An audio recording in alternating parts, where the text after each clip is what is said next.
আমাকে হারিয়ে দেবে? হ্যাঁ, যদি কোনোভাবে তুমি যেত আমি তোমাকে $1 মিলিয়ন দেবো। আমি জিতলে তুমি আমাকে 1 মিলিয়ন দেবে? হ্যাঁ, একদম। ও তাহলে রেস শুরু করে দাও। আমরা এবার রেস করে দেখবো কোনটা বেশি দ্রুত, একটা ফ্লাইং কার নাকি একটা নরমাল কার। চলো তাহলে রেস শুরু করা যাক। ঠিক আছে। ও আমাদের পাশেই আছে। উড়ে যাচ্ছে।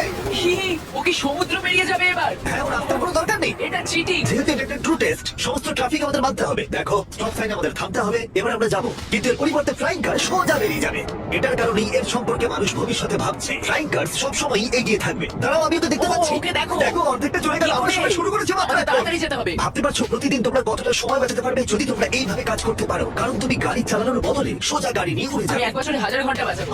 হয়তো 1 বছর নয়। আমি হিসেব করে বলি। এই $1,000,000 ফ্লাইং কারের কোনো তুলনাই চলে না এই $1 বিলিয়ন রকেট শিপের সাথে, যেটা আমরা পরে দেখবো। এটা তো সবে শুরু। এটা কি তাড়াতাড়ি এখানে চলে এলো? এদিকে এসো। ও ও গড, আমি ভুলে গেছিলাম আমরা পিছিয়ে আছি। জিমি এখন অনেকটাই পিছিয়ে রয়েছে। জিমি, আমার মনে হয় তোমার $1 মিলিয়ন গেল। হ্যাঁ, সৌভাগ্যবশত আমি বলিনি ও জিতলে আমি 1 মিলিয়ন দেবো, বদলে ও বলেছে আমাকে 1 মিলিয়ন দেবে। আমাকে দেখতে হবে আমি যেন কাউকে ধাক্কা না মারি। আরে ও তো চলে এসেছে। তুমি কতক্ষণ আগে এসেছো? 10 মিনিট। তুমি এখানে 10 মিনিট আগে এসেছো। ও মাই গড, এটার সম্পর্কে আমি জানি না, কিন্তু একদিন অবশ্যই এটা আমি চালাবো।